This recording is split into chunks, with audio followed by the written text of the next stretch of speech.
Okay, hello everyone.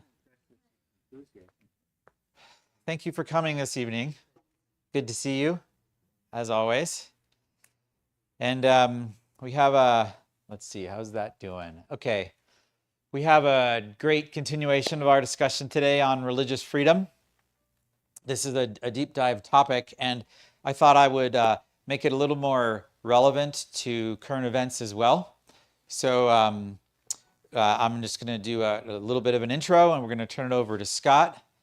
But, religious freedom is the foundation of the rest of our rights. Our rights come from God. And if we lose our religious freedom, if we don't understand it, if we don't, internalize that and live it, we'll lose it. And so that's why we're discussing it. So we can discuss the nuances of what that really means, because it's so easy to slip away. And I'm going to show you an example of how they're trying to turn it on us, specifically here in Utah, something that there's an agenda going on. Like always, there's always these 1,000 agendas, but specifically something that I think people will miss if you're not careful. Okay, so let's briefly get into this. So the U.S. Constitution, the First Amendment, is crystal clear, right? Congress shall make no law respecting an establishment of religion or prohibiting the free exercise thereof. Okay? That means they can't control religion whatsoever at all. The word no law means no law. If they try to write something down, says, well, maybe churches should do this. Maybe we should, regulate them this way. Maybe we'll just give our opinion. And any law that controls and changes your ability to worship freely or for a church institution to function is a violation of the First Amendment. And this is pretty much generally understood today. Okay. However, the establishment wants to change this. They want us to stop believing in the First Amendment. So Karl Marx is where we can always go to understand how does evil operate, right? It's the theory is right there. Okay. And so he talks about small means and measures which necessitate further inroads on the old social order. This is something that in our solutions classes we have talked about a lot. So I'm just kind of reusing one of the slides there, where they do this problem reaction solution. So in order to end our religious freedom, what they are trying to do is, let's see.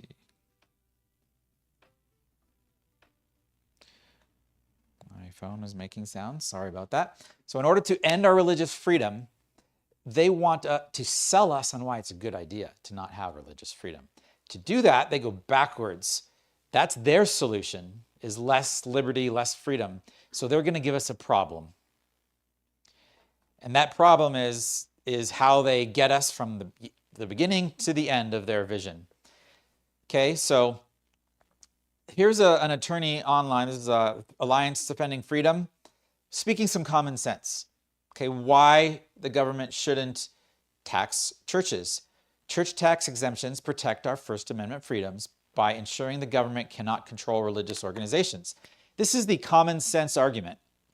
However, the law is the First Amendment that I first shared. Okay? You can come up with a lot of good reasons why they shouldn't do it, but we don't even care if there's actually 100 good reasons that they should do it. The Constitution says you can't. No law. Now, in order for the elite to make this happen, they have to sell us. Okay, so they're making this emotional appeal. If you're paying attention to media online, these things are going to come across your feeds. This idea to make the public want to give up their freedom of religion. Sounds absurd, but as the attorney said here, taxing churches, right, would be a way for the government to control and then control the religious doctrine and then move the needle where they want. So this is kind of the hinge point, one of the hinge points, but there's a critical one right now about taxing churches and the right for churches to be free from that. So here we have these online articles. You can find them everywhere. Just Google search will find 100 of them. What if we tax churches? Okay, churches don't pay taxes, should they? What a dumb question, right? Right? That's a different question, a different topic, right? Taxation is theft, absolutely. However, this is the conversation right now in the minds of the people. And you'll find as you search around, like here's something I found on Reddit. You know, I heard that if we tax churches, we would have $7.1 billion a year in tax revenue. Like, this is an arbitrary, pointless argument, as if the number even matters. It's an emotional appeal. Oh my gosh, all that money, we could fix the poor. We could stop all war. Like, you can make any argument if we just had $7 billion, right? It's this pointless emotional appeal. And then there's this other argument that was spread around. While charities push the majority of their revenue to actual charities, churches spend a majority of their revenue on operating expenses instead of charities. That is just a blatant lie of history and how it actually works. Most charities are scams, the bottom line. I've investigated many charities, and I've looked at their tax forms, and I've seen how, you know, how they funnel money, and basically they're mostly all scams. And so churches really are the foundation of charity in the world. People that feel like they're called of God to do one thing or the other. Additionally, when you have this argument of if we had tax money, more tax money, somehow we can solve these problems. Well, if you go back, there's a documentary called Freedom to Fascism. Have you guys ever heard of this documentary? Aaron Russo made Freedom to Fascism. It's a great documentary. Okay, in it, he shows how in the Ronald Reagan era, there was a congressman who was part of a commission. His last name was Grace, so it's called the Grace Commission. And they were answering a question for the people that said, what does, where does the money that the IRS collects goes? Where does it go? And they did an audit to figure that out. The official answer of the U.S. government was, all the money from the IRS is swallowed up on interest on the national debt before it's spent on anything, any of the services that taxpayers expect. So the idea that they're collecting money, and if we had $7.1 billion more, we're suddenly going to solve some problem. So these are absurd arguments that are kind of out in the ether out there that are trying to sell us on this, right? Here's another one. Churches shouldn't automatically get tax exemptions. Okay. Another question, this actually came from a law firm's website. Are churches tax exempt? It's more complex than you think. No, it's not more complex than you think. The lawyers make it complex. First Amendment is simple. Congress shall make no law respecting the establishment of religion. Not just a law that says you can't tax them, just no law, period. You can't touch them, you can't do anything, you can't define them, you can't do any of this. And then, of course, or prohibiting the free exercise thereof. So even if you're not part of a church, or you're a church of one, as the founding fathers said, often I'm a sect of one. Remember that quote? Who said that, by the way? Okay. Yeah. I'm a sect of one. You don't even need a church to be a church. But either way, you cannot be prohibited to freely exercise as well. Okay, so lawyers make it complex. The First Amendment says there is religious freedom, period, done, end of story. Lawyers, through administrative, executive branch rules that they just kind of pen up, make it complex, and then if you go to them for advice, they'll give you lots of complex advice.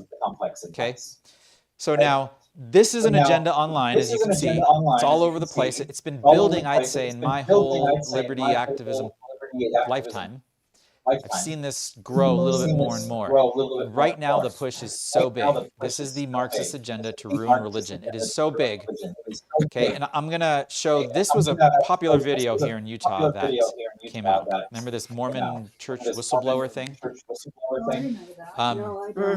So make the appeal to destroy religious freedom is easy for atheists or people who just think they just don't believe in God. It's a lot easier, right? Government is their God, so if government had more taxes, then we'll feed the poor, right? Pretty simple for them. But how do you sell conservatives on it? So there's been this movement to kind of emotionally trigger even conservatives. The mismanagement of our funds. And for the record, I'm the first one to have a problem with how a lot of the money is spent, funding immunization programs overseas that hurt, the most innocent, and a list of other things. However, propaganda is not black and white. I watched this 1 hour, 60-minute documentary very carefully. And so I just picked apart, what are the actual arguments they're making? What are they saying? The substance of what this whistleblower said was utterly meaningless at the end of the day. And the arguments that the Irish commissioner was giving, why don't you go after the church then for using all this money? Well, it's politically risky because there's no laws being broken. And this idea that a private institution can't have a savings account, and every college across the nation has what's called an endowment. It's a savings account where they invest it and then they fund the operations of the private institution with the interest. This is a normal way that nonprofits work in the world. Here that they have this emotional trigger, this guy's like, they have a investing hedge fund. Again, the argument of everything they spend their money on is different.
Messaging from the church and how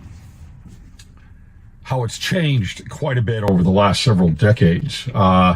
We used to get something very clear in terms of the environment that we lived in, the social and cultural issues that were going on. Today, it's kind of crickets, honestly, with that. And I'm sure there's good reasons for it. Back when I was growing up and afterward, as a young adult, the church would specifically talk about social issues, and give warnings, right? There was a prophetic warning voice that would address issues such as things that were focusing on attacking the family would be a big one, right? So anything that would attack the family, abortion, the LGBTQ agenda, feminism even, right? These things would all be addressed to one degree or another. And then, of course, freedom of religion. That's the one thing that we seem to still address on a regular basis is freedom of religion. And now all that's left is that one little sacred area that you cannot touch, and that is religious freedom. And so they will address that, and they'll talk about that. Whether it's in general conference or elsewhere. But outside of that, you rarely hear anything about cultural and social issues and things to be warned about. And here's the question I have. Why? One of the things you get is the tax exemption. And that's something that, for example, with Paul Marrow, just on my last episode, we talked about that. And how that can be possibly a real muzzle to the church and they're not able to talk about these things. And if they're not able to talk about these things because they're going to lose the tax exempt status. Yeah. And that's the example that I use in the book between the handshake between the church and Babylon. If we got rid of tax exemption, then the church as an institution could actually help us. It wouldn't have to compromise in our day-to-day lives. They could actually weigh in and help us inside our families. You know, they could. Here's a question though, real quick. Yeah. Are you saying they're not? I'm saying they're not. Okay. That's what. But you say that back then they used to have a section on current events. Correct. And what they would do is they would bring in the doctrine of the church. Yeah. And use it. It's what I do on my podcast, right? And they would talk about current events along with that doctrine. They took that section out. They don't do that anymore. No. And so we don't hear this from the pulpit about, well, this is what's happening in society. I'm going to warn you about this. Right. Is that because of the tax exempt status that they're worried about? Yeah. Yes. So I actually wrote an article addressing this very question that I would recommend. If you, I didn't have the link, but if you go to defendingutah.org/501c3, it goes through this argument. And so right now, if the establishment was successful in making us believe that we want to somehow give up, basically we want to tax all churches. If that were to topple in Norway in Utah, sorry about that, topple in Utah with such a big institution in any form, that would be basically the rest of the country, I could imagine, following suit pretty quickly. So right now, this whole movement, this is the lie that we need to know is a lie. The fact that all churches have to register as 501c3, and then that they don't have their rights. Number one. So anyway, I'd recommend read the article. It shows how the law actually says that any church has their rights, and this whole thing is an optional registration. But you can kind of see the agenda, right, moving. And most people generally believe this. In 2020, everyone wanted to explain how come they're not saying anything, how come, many churches don't say much. Well, a lot of small churches were. I kind of went around and heard some independent places where they would speak locally. This idea that we have to give up our religious freedom so that we have our religious freedom is just fundamentally illogical and impossible, right? So anyway, that is that's the big lie. If you search for the name Paul Miro on the Defending Utah website, there's several articles about this guy over the years, how he's been on the wrong side of every battle that liberty activists have tried to fight. Stuff with the Bundys, the Count My Vote initiative, just things in 2020, just a number of articles on that as well. So anyway, that was all I had. Now, we'll turn the time over to Scott and we'll kind of continue, but you can see this is a very real battle. It matters to the establishment to end this. It matters so much that they're not making a big deal about it in major headlines. They're just kind of softly trying to move us in the direction that they want us to go. So that said, okay, Scott, we'll go ahead and turn the time over to you. Thanks. Make sure the microphone's working. Does it seem like it is? For you? Yeah. Push and hold the button. You'll see the light come on. Yeah. It does.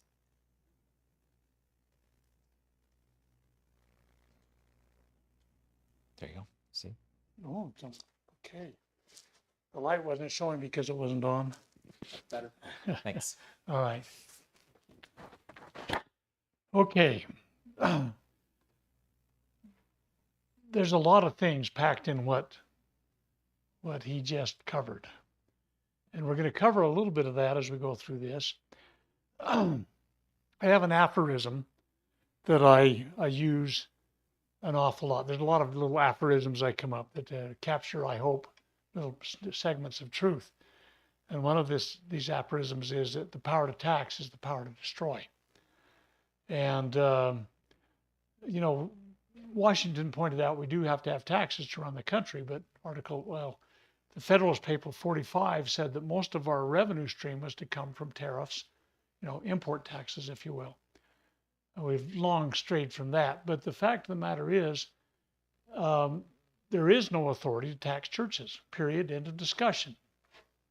And back in, I think it was 1953, Lyndon Johnson offered what they call the Johnson Amendment, which gave the churches the opportunity to sign up as 501c3 tax-exempt IRS organizations. They don't have to do that. They just don't have to do it. And everybody says, oh yeah, it's a tax 501c3 thing for the church. I honestly don't know what the church's status is with the IRS, except for it's a church, and there is no authority for the IRS to come in and tax them at all. And that's why if you identify as a church, you're tax exempt. That's it. You don't have to apply. It's a long story. But we're going to introduce something here that we're going to talk about next time we get together, where sometimes churches begin to, shall we say, protect their status as an institution, which throws under the bus the individual God-given right thing. It was referred to about Jefferson said that he was a sect of one. There is no critical mass of a religion. You can have one, you can have six, you can have 60,000, you can have 60 million. And more too. I think the Catholics have a billion. Anyway, there doesn't have to be a critical mass. And the organizational structure of it is unimportant. But they're trying to get us to believe that. And this Paul Merrill guy, as is pointed out, has not been a friend of the cause of liberty because he's played the other angle to get us to give up our individual liberty. You've probably heard about, I did a radio program this morning, I talked for a while about the Black Regiment. And they were the pastors of the Revolutionary era. They had the black robes, that's why they call them black. It had nothing to do with their skin color. Well, the Black Regiment would preach to their congregations and they go out and serve with the regiment that came out of their community. And so we don't have much courage in that way anymore, sadly. And our religions have become rather toothless, spineless, gutless, how shall I could call a lot of other less favorable conditions. But religions have become kind of a non-issue in terms of the real reason for religious liberty. A sect of one, as Jefferson said. This is all extraneous to what we're going to talk about this, although I will bring up that quotation again later in this presentation. Jefferson was considered to be a deist by most modern historians. It's a false position. Jefferson absolutely believed in religious liberty. He believed in individual God-given rights. And he was the author, and we'll mention this again as we go through this, of the 1786 Virginia Religious Liberties Act. And they prohibited government interference at all, at any time, for any reason, against religious beliefs, except for criminal activity. We'll talk about that a little bit too. The fact that there could be murders that were carried out on behalf of the name of religion is not acceptable. Okay, and Jefferson was opposed to that. So these honor killings and so on that some religions participate in is forbidden, if you will, in our consideration of religious liberties. But at any rate, Jefferson, his family didn't even know he was doing this. Every night before he retired, he probably even read this while he was in his bed, because it was in the nightstand next to his bed. He had a little book he'd created, which had columns in it, with statements by Jesus Christ that he had made during mortality and was captured by his disciples. Nothing else out of the Bible. No other commentary, no other religious sectarian jargon about anything at all. He just wanted the pure, undiluted doctrines of Christ. And he had it in the original languages. And he studied it every night before he went to sleep. His family didn't know about it. When they came in after he died and they're cleaning his stuff up, you know how you do if you've had a family member die. They found this little book. And we also, if you ever get a chance, you ought to take advantage of the opportunity and read the reconciliation letters between John Adams and Thomas Jefferson. And they're magnificent insights into some of the most brilliant minds of liberty that have walked the earth, along with just plain brilliant minds. And they were friends at first and then friends at last. In the middle, they had a little falling out, but they reconciled and they had some really marvelous exchanges. And they were concerned, both of them, that religion had been destroyed by a term they coined called priestcraft. And the priestcraft was those that spun religion to their own benefit. Okay, so you have religious leaders that figure the Anglicans of their day. And by the way, the Anglican Church was the Church of Virginia at the time. They had a state religion. And they wanted it spun this way. And, Baptists might want it this way, the Methodists want it that way, the Catholics want it this way. And everybody was spinning their religion. But both Jefferson and Adams felt like there was going to be a restoration of the gospel of Jesus Christ that was imminent. It was coming almost now. And they're having these discussions after they were both presidents. So they're creeping into the 18 teens and later. And they both died the same day. It was July 4th, 1826. 50th anniversary of the signing of the Declaration of Independence. So figure 1826. They both felt like they were too old to actually see the restoration of Christ's gospel, but that it was that imminent though, but it would happen soon. Anyway, they talked a lot about this. And their discussions about religion have none of the,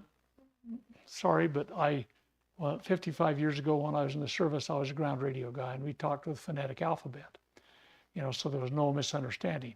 You talk about Victor Charlie, that's VC, as in Viet Cong, whatever, okay?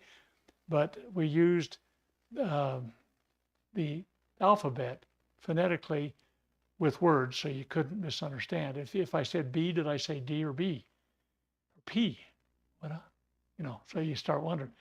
Well, if you say Victor Charlie, it's a V and a C.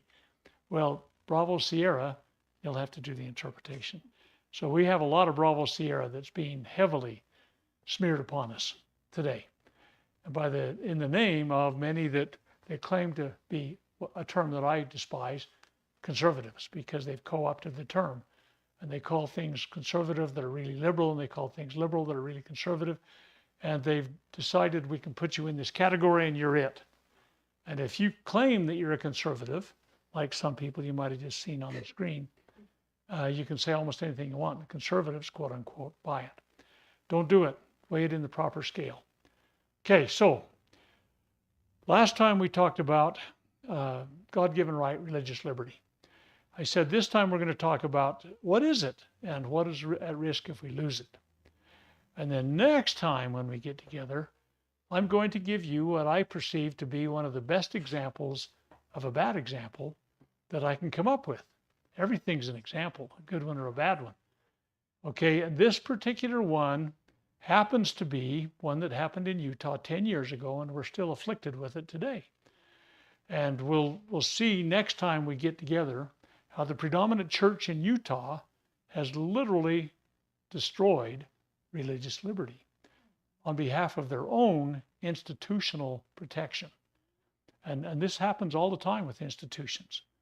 And so we've got to be recognizing that sect of one that Jefferson talked about is truly where the individual religious liberty lies, not in an institution. It's great. I love it that institutions can claim religious liberty and practice it. That's grand. But the real boots on the ground religious liberty is an individual God-given right. Okay, so we're going to talk about this, and there's going to be a mix and match in there, but just to get you some idea of what's at stake if we do lose it. Okay, so why is this advancement not working? And this, well, it says it is.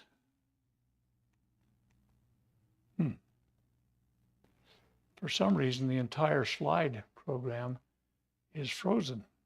There we go. All right, religious freedom. It's an undeniable individual human right.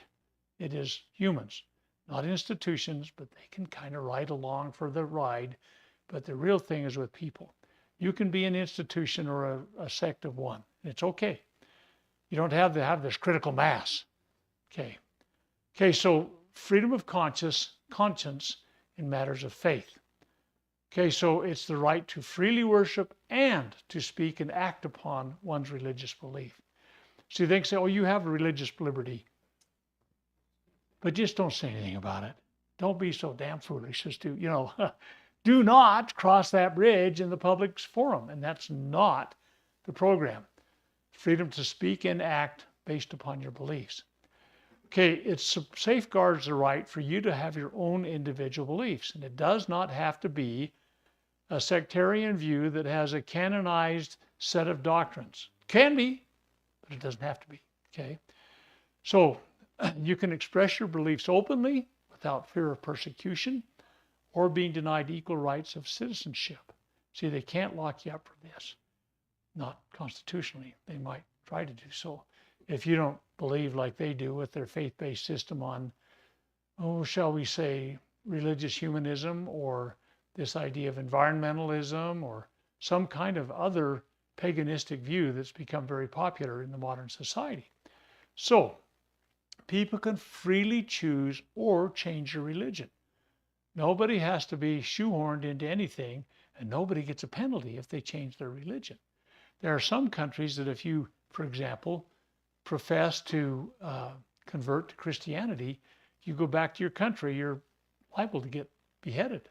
That's just the way it is. And there are major countries that have large populations and very powerful presence in the world today that actually have that concept. So we're not quite that bad yet, but we're going to try and, as we'll see here shortly, narrowly define our religious liberty to the point that there are penalties if you practice it. You can teach your faith to your children. See, your kids don't have to be shoehorned into some kind of state form of religion, which is what they're doing right now in violation of the First Amendment with the religion, this tax-supported religion that is promoted throughout the whole United States in the public education system. The Humanist Manifesto is a faith-based belief system that has become the de facto religious doctrine that is taught in our public education systems. So you go in kindergarten, you come out in 12th grade, and then you go to an institution of quote-unquote higher learning, or taught by the high priests of the humanism, and pretty soon your religiosity has been diminished to nearly nothing. So it's a diminishment of the faith of our fathers, if you will, by what we're doing in America today at taxpayer expense. If you took all of the money spent today in the public education system, it would be hundreds and hundreds and hundreds of billions of dollars annually. And we just seem to be perfectly all right learning this godless religion that has been chosen as our civil religion. Okay, so you can also, with religious freedom, receive and disseminate religious information. So you have the right to share it, share your belief system. Okay, so you can gather with others that have a similar belief. You can participate in their ceremonies and practice the faith as your particular group believes in. So you can't be discriminated against either. This is a God-given right. Now you say, well, there's laws about discriminating against people because of their selected gender or their propensity for intimate behavior. Well, that isn't something that is specifically protected, and the religious liberties, they're trying to, define them as narrowly as possible to make sure that you allow all this other stuff, in fact, over your religious belief system. So religious discrimination could occur in employment situations. I worked for a university for many years. There were some departments where if you were of a particular faith, it was almost unheard of and impossible to get a job within that department. There was no written anything, but if you had a particular religious belief system, there was nobody in that department that had that. And I was a little bit surprised that they let students in that had that belief system, but they'd beat it out of you by the way they proposed their stuff. Housing's another institution that could be, other basic services that could be offered. So if you have religious freedom, you're not denied the right to have a business, occupation, or professional license based on that religion. And in spite of what we profess, you look at Article 6 of the United States Constitution, there's to be no religious test in seeking a political position. But when I had been nominated to be a vice presidential candidate, there were a number of states in the nation, in spite of the fact they claimed to be the Constitution Party, which claims to follow the Constitution, they removed me from the ballot because I wasn't Christian enough, in their opinion. So it's really interesting how quickly these things devolve when strongly held passions are expressed. And there's a couple of things that really, really trigger that. One of them is freedom. If you believe that you can interfere with somebody's freedom to do anything, that's a very passionate thing. Or if you really believe that you should be free to do it, that's a passionate thing. That's why we have families that won't talk about religion or politics, because your belief in God and your belief in how you can use force are very passionately held positions. And it becomes very much so in the public arena today, now particularly.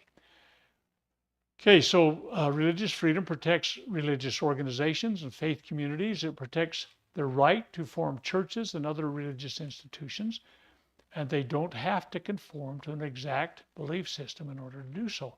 So there can be religious schools and charities. They can have their own doctrines that they want to promote. They can define their modes of worship. They can have their ecclesiastical affairs organized. They can define how you become a member. This is a religion's right to do so. They can't say, oh, by the way, if you're a church, you've got to accept these criteria. That's not the government's role. No law, as was talked about in the First Amendment, we'll talk about that shortly. There's no law that can affect that. You just cannot, government cannot intervene at all. And so this idea that, oh, you got to be a 501c3 or you can't be tax exempt is Bravo Sierra, as I said earlier. We have a religious belief system, and that religion can dictate, and the government cannot intervene because the power to tax is the power to destroy. Okay, so you can establish your ecclesiastical offices and whether or not employment is carried out, and you can own property and construct places of worship if you claim to be operating under a belief system that is religiously based. Okay, so you can also allow religious organizations to define and follow your own regulations for membership. You can say who can be a member and who can't. You can't be compelled to do it. It's not like, well, you got to have a certain mix of color or gender or beliefs or anything like that. You can say, no, these are the people that we allow in our religion. Okay, so you can only deal with your adherents in accordance with fellowship and good standing only. Okay? There have been religious movements in the past that claimed the right to be able to behead you if you didn't adhere to their issues, or to draw and quarter you, or to hang you, or whatever. No, you can only deal with it in regards to fellowship, that's membership in it, and whether or not you're in good standing. There's no religious authority to try people on the right of property. Religions cannot say, oh, we're going to take your property, although there have been religions that have done that. You can't try men for life, limb, or inflict physical punishment, although there have been religions that have done that. You might have heard some of the inquisitions that happened previously. And the horrific, some of the presentations I make have to do with the history of religious persecution. And I'm utterly astounded when we get into the instruments of torture that some religions have resorted to enforce their religious belief systems. It's horrific. You think, you claim to represent God. What a sad and tragic set of lies. But some have truly inflicted upon mankind some of the most wicked, evil, horrific, unbelievably godless inflictions upon people in the name of religion. That's one of the things that it prompted the move to North America by people who were trying to get away from that. But religions can only excommunicate people from their society and take away their fellowship. And to tell you the truth, if a religion does that, I think it's cool for the person that's been excommunicated because they're no longer afflicted with some groups that are absolutely, if they're doing it for unrighteous purposes, then you're probably better off not being a part of it. If you've strayed into a diabolical kind of perspective, the church, any religion, is better off without you in it too. So you can only take away the fellowship, but you can't take away their life, liberty, or property. That's simply not part of religious liberty. What happens if we lose it though? Well, you could lose your job for expressing religious belief, okay? That might be something you're in your shop and you're talking about how important you believe marriage is, a man and a woman and raising children and everything like that. Oh, suddenly, you can't talk about this publicly. You may want to believe it, you may live it, you may, keep it in your heart, talk about it in your home, but don't you dare believe that or bring it to the public workplace. Well, that you don't have religious liberty if they have that perspective. You might be required to perform employment tasks that violate your religious liberty or beliefs. That might be like, let's say you're in a hospital or a medical clinic and they require you to perform abortions and you just happen to believe it's a form of murder. Well, tough, you still got to do it. Okay, you've lost religious liberty. Okay, so your work assignments may be affected by that. You might not be able to take your Sabbath day off, or maybe some of your religious commemorations. These kinds of things are a part of the worship service or the belief system of people, and they're critically important. And sharing them and living by them is something that's available to those that have religious liberty. You can kind of see how these things are diminishing in our day. And here's another big one. Your kids might be taught sexual or gender education contrary to your belief system. And it's done that in that humanist religion system called secular humanism that is the religion, a de facto religion, all across the United States. And they are teaching these false precepts according to many's belief system, and your children are having them foisted upon them. And it's kind of hard to, my advice, get your kids out of the indoctrination schools. Quit being a fool and thinking, well, it's the school down the street and around the corner that does that, but my school doesn't do that. Yes, your school does. And in spite of what you might believe, I remember, I say countless. Obviously, countless is an innumerable number, so it's not really countless. But I have probably had dozens and maybe hundreds of conversations with one person I'm thinking of at this time in regards to her absolute devotion to the high school her kids were going to. And she said, it doesn't happen in my high school. Yeah, it does happen in your high school. No, it's not happening. It's happening at blah, blah, blah high school and this blah, blah, blah high school and this one over here, but it's not in high school. We went the rounds so many times over it in a cordial way. I mean, it wasn't like we were yelling at each other, but she was absolutely convinced that it was not in their high school. Every one of her kids has been weaned away from her belief system and went to that high school. And it's like, for something that didn't exist there, it sure was effectively promoted. It's really sad and tragic. I mean, good people make bad decisions. Yes, sir. I like to use correct language that describes things in just a few words. Instead of public school, I say government institutions of indoctrination. Okay, government institutions of indoctrination is a very good appellation to that. And that is exactly what's happening. Children, regardless of where they are, and whether it's your high school, the high school down the street, are being indoctrinated. And if we have time, and I'm going to try and get through this quickly, I'm going to read you a little book, maybe, to help you understand why in this school situation. This little book, I mean, there's $6.50 for crying out loud. I look at the work that I put into my book and compared to this little thing, and I can read you this book in 20 minutes. But it was $6.50. But what I used to do, I bought stacks and stacks of them. I put them in my Christmas cards because I wanted everybody to be as bugged as I was. I first came across this in 1963, and I've been haunted by it ever since. And they're going to say, wow, it's a long time ago. Yeah, but you know what? I wish more people could think about this. And there's some personal experience, too, that I can add to this thing. But this talks about the effectiveness of indoctrination, as you point out, with these things. I mean, I look at school buses and I say they're an indoctrination transport system, okay? And they truly do that. And when we homeschooled our kids, I'm getting sidetracked here a little bit, and I'm sorry for that. Oh, go ahead. But we homeschooled our kids on the bleeding edge of that concept. Everybody thought, including our extended families, that the SWAT team was going to come and kill my wife and I, and the state was going to take our kids into foster care. Everybody believed that. And it was like, no, but this is something that's really important. And what brought it about was, it was kind of the straw that broke the camel's back. But I've had for years and years and years a gym in our basement that I like to go down there and work out in. And I came up from the workout one morning, and Tamara was at the kitchen table talking to our little third grade daughter. And she was doing Darwin's evolutionary stuff. And I said, Tamara, what are you doing? And she says, I'm teaching our daughter false doctrine so she can pass a test today.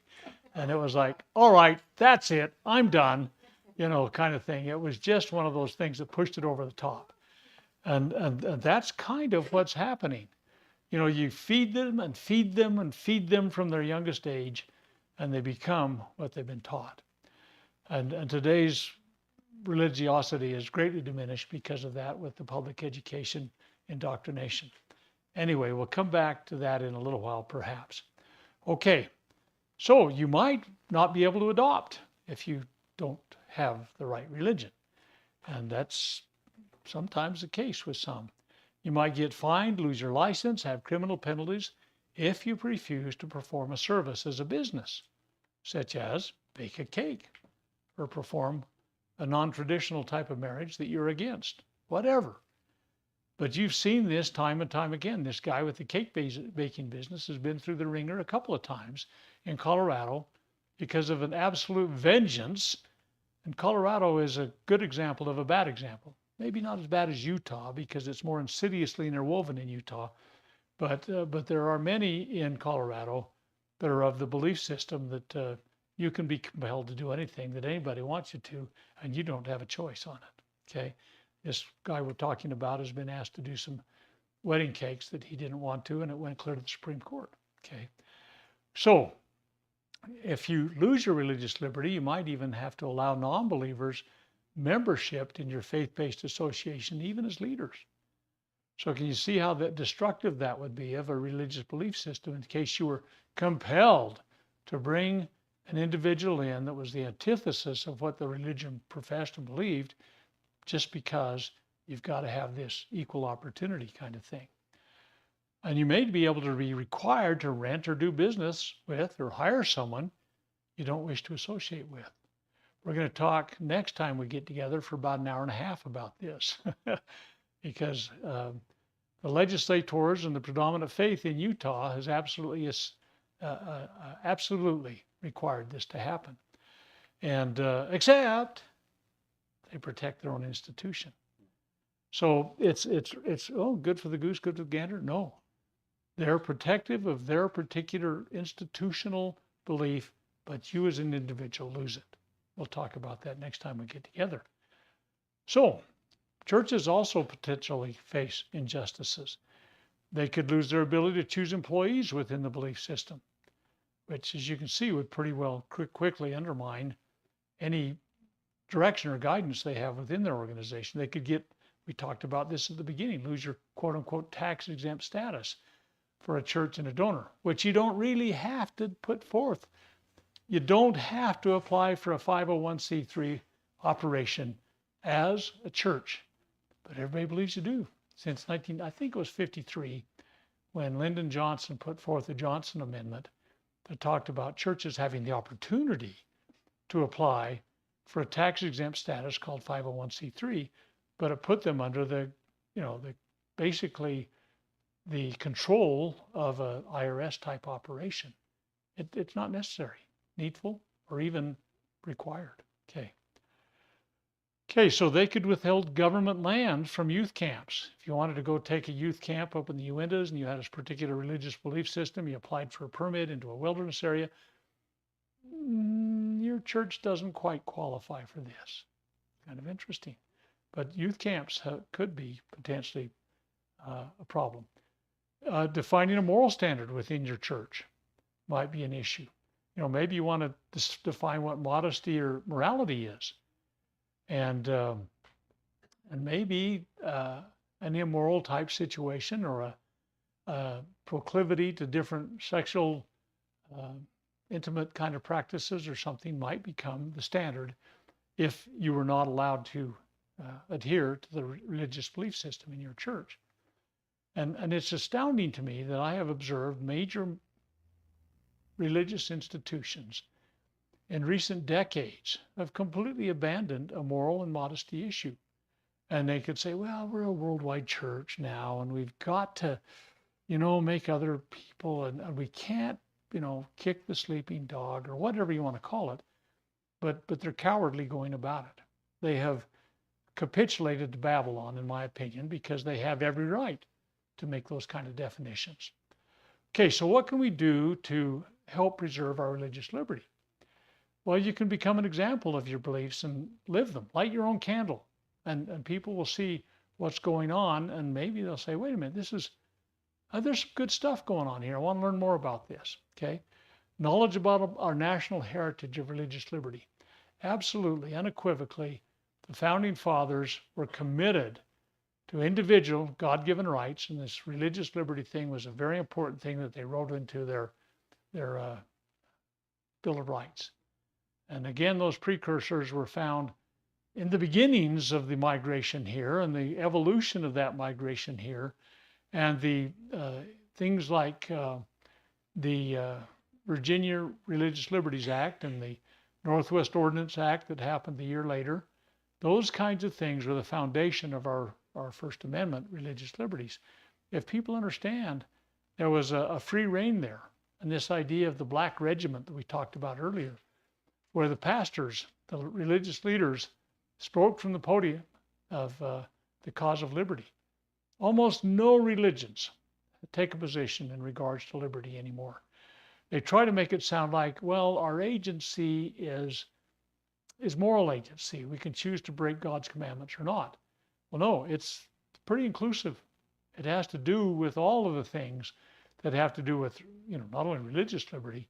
Our agency and our choice has to do with proper government, the freedom to choose, try, buy, sell, where to live, how many children to have, what color our roof's going to be. Anything you want is part of that agency thing.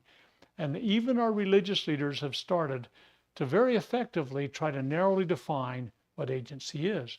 Oh, it's only within God's purview of commandments. No, it's expansive. Well, if we say that, they won't let us into China to preach, whatever, or into Israel. We could talk at length about that. At any rate, the point of the matter being that they've defined it so narrowly that basically you've lost your agency, unless it's in their narrow slice of what they've decided it's supposed to be. Okay, you need to understand liberty in the tradition of the Founding Fathers, and it's much more expansive than what we are being led today in our public indoctrination centers, and how we really are doing things like the diversity, equity, inclusion stuff way beyond anything that should be taught in learning how to think, not what to think. So we're losing it through that religious effort in false religion. Okay, so you need to help others to gain that same understanding, but teach in a kind and respectful way.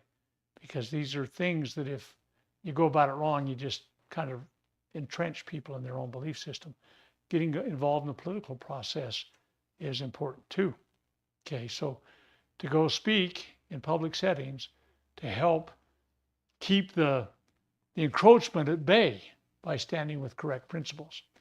And it's a tough process though, because as I've found in being in the political process as much as I have, there are many religious organizations, there are many political organizations, there are certainly media operations that oppose that and make it difficult, but it needs to be done.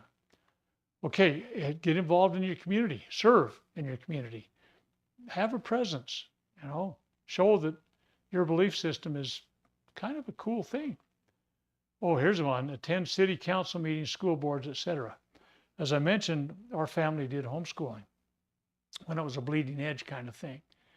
And we used to go to hearings, for example, public education hearings. We had some statewide hearings, for example, that were networked together throughout the state in regards to sex education programs in the public education system. Of course, I wanted to be in there and, give my 2 cents and everything. And I prepared a statement and everything to go. I mean, it was broadcast over the entire state to all the locations that had, these facilities to be able to transmit or receive. And so I, busily prepared my little thing, thinking I was going to be pretty spiffy, I guess. I don't know if I actually thought that thought. But the fact is, my 14-year-old son came to me and says, Dad, I want to make a statement too. Okay, have at it, I said, so, I didn't try to editorialize or create or anything for him. He put his own program together.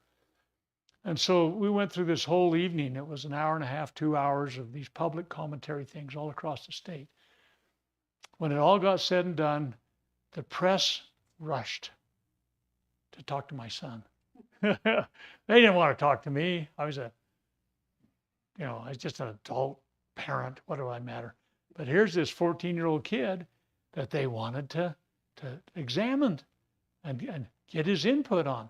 And every one of the representatives from the press came to see my 14-year-old kid. I'm thinking, whoa, he can talk for me next time. It's one of those things. But if you go to the school board meetings and you make your feelings known. I remember we went to one school board, and we were the only parents there. Now, there may have been, the administrators and everything were probably parents and everything too. But we were there as a parent representing the student. We were the only one. There wasn't even any other homeschoolers. Yes, sir. I'm wondering if that thing about your son is like the Greta Thunberg thing, where the press goes after that. Is it something that they're picking up that the public will key on and be interested in? It's likely it drew a lot of attention because the age of the individual, but on top of that, he even had some cogent, intelligent things to talk about, So yeah, I'm sure the public, they probably wanted to talk because they knew it'd sell newspapers or press, things that they sell into the talking head stuff on TV. It probably did have stuff to do with that. But we used to go to these school board meetings and be the only parent there. I mean, again, there was probably teachers and administrators that were there that were parents, but they were not taking the parental position. And we got asked one time, what are you guys doing here? You homeschool. And our answer was, you're right. Our kids, though, are going to date kids that go to your school, and we'd love to be able to see you help those kids have a high standard. That's how we answered them. Oh. So anyway, nobody else cared enough to go, even the parents that had kids in the meeting. But go, make yourself known and express your things, be intelligent, articulate, caring. You don't have to throw hand grenades usually to deliver your message. Okay. Neighborhood events, activities, serve in your church, become known to your representatives through regular contact. It's like, I hate to say this, but I know for a fact that in my experience with dealing with our elected officials, there's people that in the past, maybe, I don't know, have thought stuff like, oh, no, it's that Bradley guy on the phone again. I mean, you know, we had some really, really, shall we say, expansive discussions with some of these people. And I had one representative, a U.S. House of Representative member, lied through his teeth in a meeting that he was in our community. When he did exactly what he said he wouldn't do, he wouldn't call me back when I called him numerous times, just ignored me. When he came again into our area, I had a pre-prepared letter in my pocket. And when he saw I was there, he ducked and dodged and went out, you know, and I tracked him down and I said, I have a letter for you. He says, I think I know what it's about. I said, I'm probably sure right you do, but you need to understand that you lied and you violated a sacred oath when you did that. And he took it all hangdog and everything. But you know what? He knew us and he knew where we stood. And maybe I was a little bit too affrontive at times. But and by the way, I flew on a flight with this guy back from Washington, D.C. one time. And we had some really good discussions. But let them know who you are and why you care. It used to be that we representatives, let's just take the U.S. House, the concept was maybe 50,000 people in their voting district, or their representative district, congressional district, I should say. And now it's almost 700,000 in most of them. You're just a number. But if you let them know you, oftentimes, you know, when I've gone and sat in their offices in Washington, D.C., in the effort to get their attention on things, not everybody can pay a ticket and everything and go to those things, but go see them in their town office. They got federal offices here in our state. Go see them. Give them calls. It's, you know, if they know who you are and where you stand for, they know that somebody's watching, at least. Write letters to the editor if anybody reads the newspaper anymore. Voting is important to do. I do know people now that don't even vote. They say, if I vote, I'm part of the system. And I kind of get this kink in my neck when I get that. And it's kind of like, okay, tell me what's going to happen if everybody took your position that held a correct position. They'd think they had a mandate to do anything else but what you thought was good. I don't understand that position. But anyway, run for office. A lot of people say, oh, I'll do anything but run for office. And sometimes you will do almost anything but run for office. But help support that effort. Contributions can be made, and volunteered time and all sorts of things like that. Here's and you're going to see an application of this next time we get together. And maybe it's a bad time and maybe I'll bring it up again next time if we have time. But you can see how if we blow down, and this is the concept of get rid of the laws that are protecting the good things in favor of other things that some have been created, you know, that just out of thin air. Sooner or later, there'll be nothing to protect the good. Okay, now this is Out of a Man for All Seasons. It's a play by Robert Bolt. It was first performed in London in 1960, and it went on Broadway for over a year, and then they made a movie out of it, a feature film. In '66, it won multiple Academy Awards. A lot of people today would think it's too cerebral for their benefit or good, but there were thinking people in 1966 that lived in America. I'm not so sure how many are left now, but mush for brains seems to be the modus operandi. And that might have also occurred because of the death jab, the clot shot, or whatever you want to call it. I mean, it's being exacerbated constantly by everything that's being fed to us. But in 1966, it won a lot of Academy Awards, and it became a television thing in 1988. Okay, so it's based on a true story of Sir Thomas More. He really existed. He was a 16th century Chancellor of England.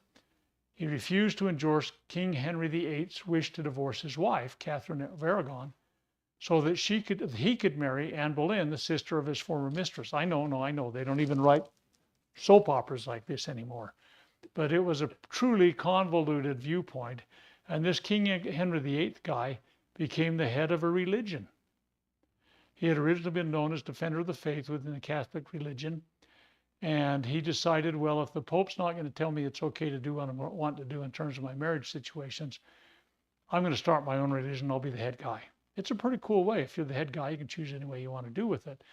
But the fact of the matter is, his profligate lifestyle was what led him to a new religion, his own. So anyway, it portrays Thomas More as a man of principle, which he largely was. And he's envied by guys like Thomas Cromwell. And you need to watch the movie to get the play out of this. But the regular folks in his family just absolutely loved him. So we're going to go to Act 1, Scene 1. And More is talking to William Roper. Roper wants to cut down the laws to get to the devil. Let's cut them all down. Let's get the devil. And the problem with America today is that we are creating these gotta do it kind of things that ultimately and finally cut down all of our religious liberties and our baseline principles in order to make way for the new program. So they're cutting down, and we'll see when we get together next time about how an overzealous legislature and a self-serving religious institution decided they were going to get rid of these constitutional, God-given, existing, well-established, I don't know how many times to put it, rights that we've taken for granted in favor of their particular viewpoint, virtue signaling and an institutional protection. Okay, but because these have been given prominence, and in a moment I'll bring up another, just a reminder from last time about what this civil religion or this civil belief system, the U.S. Civil Rights Commission in 2016 said, okay, we must define religious liberty so narrowly that they do not interfere, those God-given individual rights we're talking about in the First Amendment, do not interfere with our newly created civil rights that they say is based upon gender, upon color, upon socioeconomic status, upon made-up sexual status, whatever you want. We've got to make sure that the religious liberties do not prevent these other things from being carried out by other people that now have the responsibility of actually performing those labors. Okay, so could we cut down the Constitution and all these other things in a manner that's proposed by these guys that'll apply to Thomas More's remarks? So I'm going to go through his remarks, and then we'll just go back to what we did last time, just for a brief review of how they said they want to do these things. Okay, so we need to consider what's going to happen, our families, churches, once we've cut down what remains of our constitutional protections. So here's a little, here is a little exchange that happens in Act 1, Scene 7. You know, Roper says this, and Moore says that, and so on. So Roper says, so now you give the devil the benefit of the law. Moore says, yes. What would you do? Cut a great road through the law to get after the devil? And Roper says, yes, I'd cut down every law in England to do that. Moore says, oh, and when the last law was down and the devil turned around on you, where would you hide, Roper? The laws all being flat. So if we slowly whittle away at these individual God-given rights to the point they're no longer there, until there's an ascendancy of these created situations that they're trying to bring us about, we're going to be in a pretty tough way. So this United States Commission on Civil Rights cuts down great swaths of principles that were vouchsafed for us and our posterity for the blessings of liberty, religious liberty. And our posterity ultimately will be shackled with the onerous encroachments of this position and the subsequent acts that will assuredly follow in its philosophical origins. So when rights are created or granted, as in the Civil Rights Recommendation, the responsibility is created for others. you have a responsibility to fulfill those other rights that they've just had created. So in this case, religious institutions, employers, property owners, or individuals need to fulfill those newly created rights. Now I'm going to shift gears, if I can do this here, with any sort of reasonableness. That will easily bring us back into the thing we talked about last time, wherein this institution is going to attempt to take away our individual God-given rights. Okay, so here we are. Let's go to this 296-page report that came out in September of 2016. Whoops, just a second. Maybe I can make that bigger. It's not showing. I wonder why. Let's see here. Current slide. Now it goes. Pilot error is usually the reason planes crash. Okay, so let's go back to this report we talked about last time. It's what? Diversity, inclusion. Oh, diversity, equity, and inclusion. Yeah, well, that's a big part of the reason planes crash now, too. Okay, and cities get burned up, too.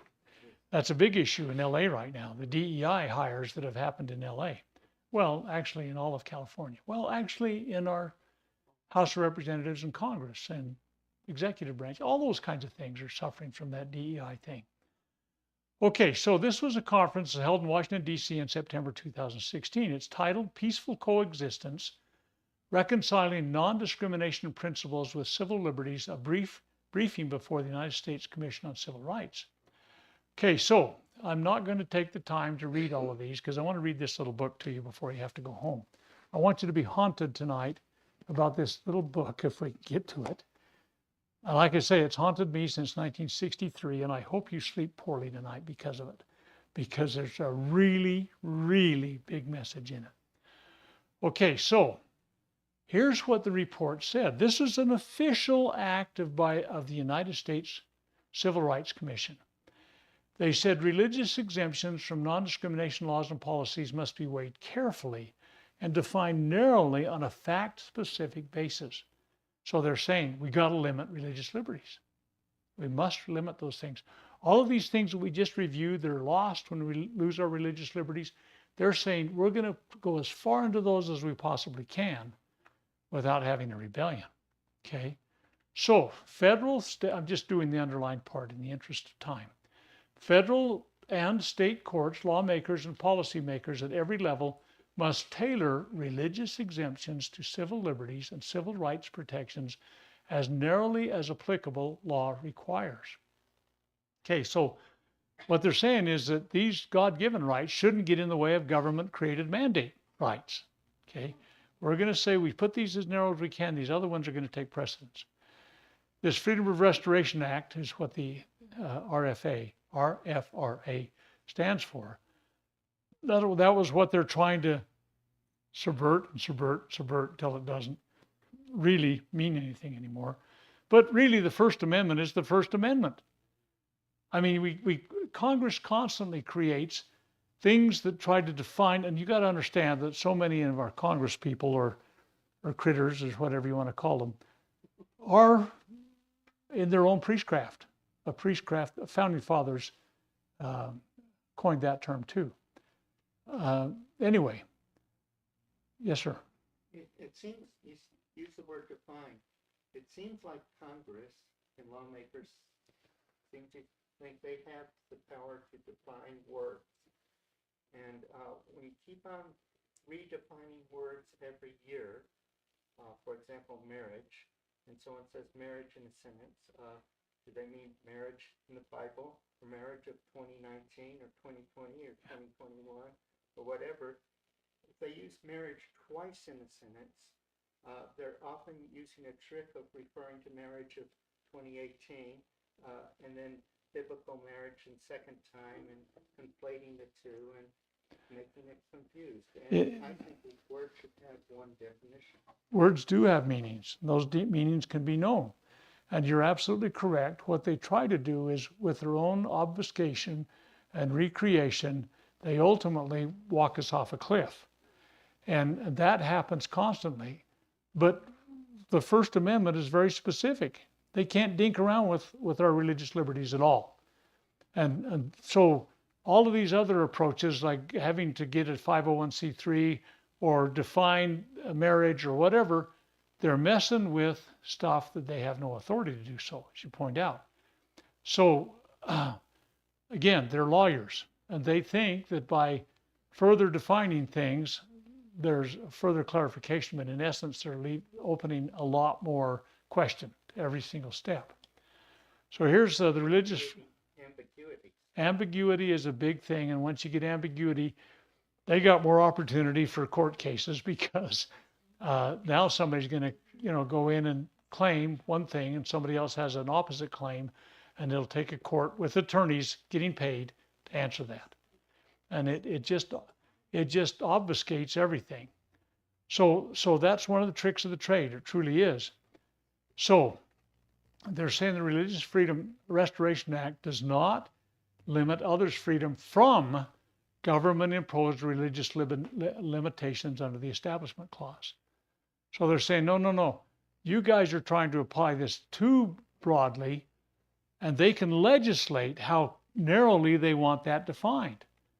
So they legislate and mandate a broad spectrum of matters that were previously excluded. The First Amendment basically says you can't mess with a religion's rights, okay, or the way you're going to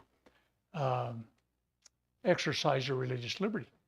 And in this one, I'm not going to try and go through it, but there's a court case called Employment Division v. Smith. And so they're saying federal case law has been one of the big divergences from original intent in the Founding Fathers that has allowed another pathway away from the original intent, where the courts create a law by a decision, not the Constitution. And if you have case law, you ultimately and finally have left the principle. I don't know if the camera will pick this up, but let me talk for just a second about, I'll draw a picture here, not a picture, a line. Okay. This is where they start. If you're following the original intent and the principles that are involved in it, and you get out to right here, and you followed it, it's pretty much a straight line. But in 1870, we started doing, this is 1870, we started doing case law, which said that a court case defined what the law meant. So here they make a case, and it's just slightly off of that. And then here, 10 years later, they make another case law decision, here 20 years later. And here, let's see, this one here goes like this, and this one here goes like this. And I could take it down here. Let's just go down until we're at a 90-degree angle. Okay. And all of these case law decisions take us a little more off the path until, with multiple decisions where the courts have created their own law through the decision-making process, you're actually 90 degrees off of what the original intent was. Do you see how that works? And so with this particular case that you see on the screen right now, just a minute, how did I do that? Anyway, let's leave that up there for now. I'll erase it later. The point of the matter being that we're going to use, just a second, maybe I didn't move it ahead so far. There it is. Okay. Nervous fingers. Okay, so they're saying that this case law that we just described here, as it goes forward, is going to really create the direction we're going to have to go with this. And case law over time will move this away from the original intent. Okay. So they're saying only to the extent this free exercise clause is only for individuals and religious institutions, only to the extent that they do not unduly burden civil liberties and civil right protections against status-based discrimination. So they're going to counter the real First Amendment and usurp power that's not delegated. And they don't want in this undue burdens on civil liberties and civil rights with status-based discrimination. So you're going to have to put up with the Commission's usurpations. So here's what Chairman Martin Castro, I don't know if he's any relation to some guy in Cuba, but he wrote, the phrases religious liberty and religious freedom will stand for nothing except hypocrisy so long as they remain code words for discrimination, intolerance, racism, sexism, homophobia, Islamophobia, Christian supremacy, or any other form of intolerance. So you can believe and say anything you want as long as it fits their politically correct view. Okay, so here are the dangers. We're becoming more and more secular because of what? Our secular humanist religious system that is become the American de facto religion in our public or indoctrination centers. Fewer and fewer people are seeing religion as important and worth protecting. We reinterpret religious freedom as freedom to worship. Now you can go worship if you want on Sunday or Saturday or Thursday or whatever day your worship services are, but don't you dare bring that in the marketplace. Okay, so other created or emerging rights are being given greater priority, and law begins to follow cultural drift. As our culture goes the direction we've just enumerated here, that culture will ultimately be what religion is in this nation, and we're fast approaching that. Yes, sir. So to make a cultural drift, I forgot who said it, but he used the term to nudge and make a small change in culture, and then nudge again and nudge again. And the equivalent in law is to create case law to Nudges. which is the law equivalent of nudges. And so cultural drift, I mean, this can happen in courts. It can happen based upon our cultural belief system. This drifting over a period of time with slight deviations from the original purpose is actually where we're on right now, culturally, in a legal perspective, from court cases, as well as from legislative actions. So we're on this drift, and it this is a nice smooth curve here we're going on, but it is nonetheless something that we need to be concerned about. Okay, so maybe one more on this one. Okay, this commission report seeks legislative enactment to overthrow the protections that are in the First Amendment, as you talk about redefining and the intent that they put into it. Why would a legal mind in the 21st century have any better idea of what it was supposed to be 235 years ago? They don't. They simply don't. And so that's the problem we find, is that Americans are being misled, and new rights are being created, and old ones are being cast off for the way they want them to be. Here's what Thomas Jefferson said, a religious icon. I think I'm going to still be able to get into this. You're going to love this. Oh, you'll hate it. I'm trying to get through to that point. So here's Thomas Jefferson again. This quote was referred to earlier in the introduction remarks that Enoch gave. He said, I'm a sect of one. You're right. Let's try this. There you go. There we go. Okay, good reminder, good catch. Okay, so Thomas Jefferson's an icon of religious liberty. I hope we've established that. So he believes that religious belief provides the moral basis for human law. And he'll help us understand that in his statement here just shortly. But in another statement, just right after this next slide, he's going to remind us that religion is not an excuse for what would be considered criminal activity, like honor killings. It's not acceptable in our belief system. Okay, so here's what he said. The interests of society require the observation of these moral precepts only, in which all religions agree. All forbid us to murder, to steal, to plunder, or bear false witness, and that we should not intermeddle with the particular dogmas in which all religions differ, and which are unconnected with morality. Morality. What a weird thing to say in government and law, isn't it? Okay. You know, people always say, and I'm parenthetically remarking on this, and you can see that it's not in the quotation, morality is something you can't legislate, right? That's what you hear all the time. Well, I would submit that if a law does not have a moral basis, we probably ought to reevaluate whether that law was needed. And it's just a general statement. Go take a look and see where it fits. Going on with his statement, the practice of morality being necessary for the well-being of society, we all agree in the obligation of moral precepts of Jesus. By the way, parenthetically, his little book that he put together that he read every night before he went to sleep with his columns in original languages of what Jesus said and only what Jesus said. Here's what he says. We all agree in the obligation of moral precepts of Jesus, and nowhere will they be found delivered with greater purity than in his discourses. So he wanted to hear what Jesus had to say, and that was pretty good enough for him.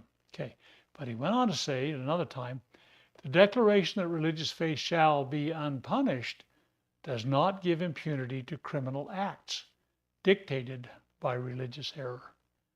So if a religion claims the privilege of doing something at the expense of moral behavior or criminality, he says we don't cotton to that. So we have to remember that.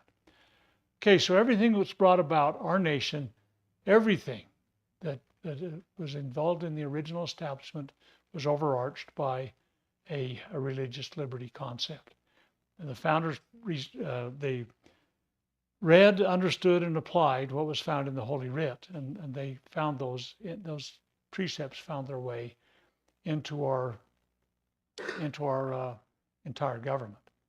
So think back. This is from last time we came. Religious migration occurred to escape persecution.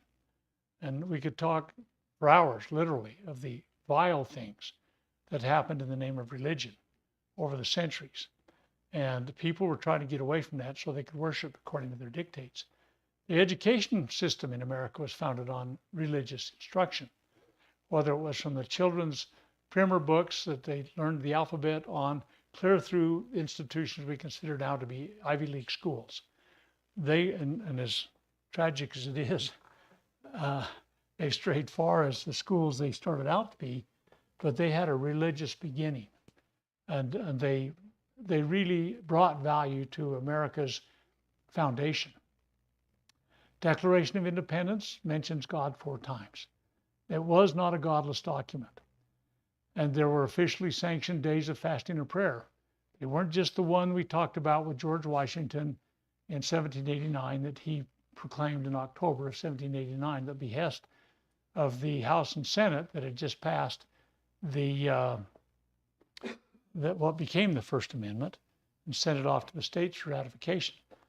Fasting and prayer was a regular occurrence early in Americans' days. They looked to God for guidance, protection, and the outcomes that they got. First Amendment protects God-given rights. It's even recognized in government buildings and practices. If you go back to Washington, D.C., for example, you'll be perhaps shocked, based upon what you may or may not have been taught, with how often religious iconry and sayings and quotations proclaim liberty throughout all the land. Where does that? Well, that's at Leviticus chapter 25. That's on, a lot of things that happen, but that's where they looked to these kinds of concepts. And there's been centuries of practice and tradition that have been handed down to today. Okay. Well, again, Congress shall make no law respecting an establishment of religion or prohibiting the free exercise thereof. Congress can't deke around with this. Notwithstanding efforts of people to say it's a Mother May I society, that we've got to ask permission for everything, Congress has been prohibited from intervening in these kinds of matters. Okay, so we got to let the spirit of our founding fathers come forth. We've got to go forward in liberty. Never let sectarian or religious differences take us from the goal of restoring this nation to the timeless, priceless principles that came forth under the inspiration of God as the nation was founded. Okay, so it's my hope that our religious devotions will strengthen, protect our efforts to this end, and that we can go forward in the assurance that we respect and will defend the right of all Americans to worship according to the dictates of their respective beliefs. Okay. We need to welcome efforts of devoted people, regardless of their faith-based, in protecting these things and preserving our liberty. Now, next time, we're going to talk about how religious liberty and property rights, these two are intertwined. In this particular example we're going to use next time, are destroyed by what I call an overzealous, virtual signaling legislature in a self-protected religious institution. And this happened in Utah 10 years ago. It's the 10th anniversary coming up on the passage of this bill. I testified against it, against legislators and senior religious leaders in committee meetings. It was an act of defiance, I guess, but we knew it was going to pass because they wanted it to pass. Okay, so we have 20 minutes left, which is about, well, it'll be a couple minutes over, to look at this little book. But let me give you a backstory on this little book. And that the story is related to everything we're trying to do with this little opportunity to get together periodically. And I tell the story with this preface. One of my friends that I've lost track of, I don't know where he is or if he even still lives. His younger brother was a military officer in the Vietnam Army, Vietnamese Republican Army. He was a young military officer, and some of you, if you don't remember it, at least heard of it, the Tet Offensive, which happened at the beginning of February of 1968. Very highly organized, cleverly disguised, powerfully promoted, unbelievably well executed in terms of the logistics and the time on target, all of the investments that the communists made in this were truly shocking to the most senior leadership of the United States military and the nation of Vietnam, South Vietnam. At any rate, particularly difficult urban street fighting occurred in Hue, the ancient city of Hue. Very destructive. American losses were pretty high, actually, throughout this offensive.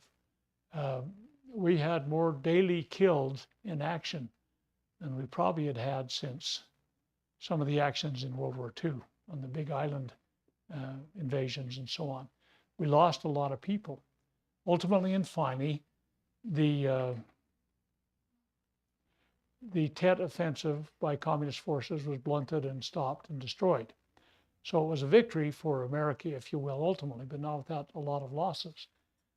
This particular friend of mine that had his little brother in a military position, an officer, was killed during that Tet Offensive in Hue. So his kid brother was killed. Set that aside for a while. My friend came to America, and one of the last, I don't think it was the last plane that took off from Saigon, but it was pretty darn near close. And he was able to escape with his wife and two little girls. They're beautiful little girls that were named. It's funny, my Vietnamese friends gave me a Vietnamese name because they'd ask me what my name was, and I say Scott. They say, well, what does it mean? I say, what does it mean? It means a name. It's my name. It's Scott, you know. And so they gave me a name that means man of the country. But that's the thing with naming in some of these countries, they have some association, you know, like, you know, the Native American names had. And so his little girls were named after some beautiful wildflowers in the jungle. And so there was an association with beauty and everything else like that. That's neither here nor there. But he was able to escape with the clothes on his back and his wife and his two little girls. and they came to America and they started a new life here. And when he used to correspond to his family that was left back in what was previously South Vietnam, he would write letters to them, and they always got these bland, senseless almost responses that were very innocuous, non-committal, very useless in conveying a message. Until one day he got a letter from his sister. And he had come to know by this time that his family had all been, because of their association with American forces, had been put into re-education camps. And he was saying, how's it there? What are they doing to you? What's happening? And he never could answer. Of course, all of their letters that went out had to go through censoring eyes. And so he'd ask these questions constantly and got nothing. One day his sister wrote and made reference to their brother that had been killed, as I said, in Hue in 1968. And she didn't say, oh, you remember our brother got killed in Hue in 1968? No, it was, our family is truly excited about our brother so-and-so. He is in the most marvelous position and is enjoying much success. Well, the communist censors didn't understand. They were talking about their dead brother. And what she was saying, our brother is dead and he's better off than us that are not dead.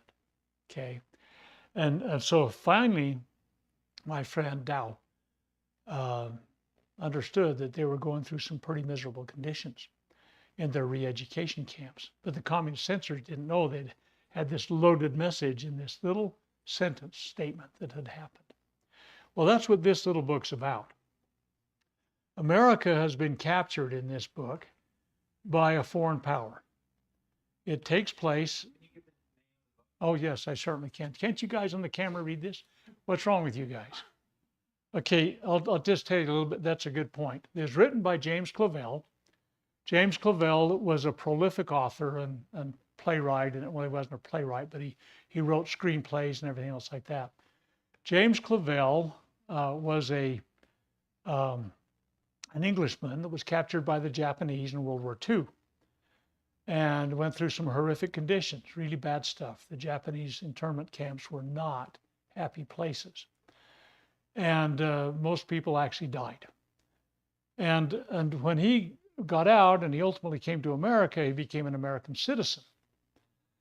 And his pride in his American citizenship was overwhelming, just overwhelming. And he loved America. And one day, his little girl, who was a first grader, if I recall, came to him, stood in front of him, put her little hand over her heart, says, pledge allegiance to the flag of the United States of America, to the republic to which stands one nation under God, indivisible, with liberty and justice for all. Can I have my dime?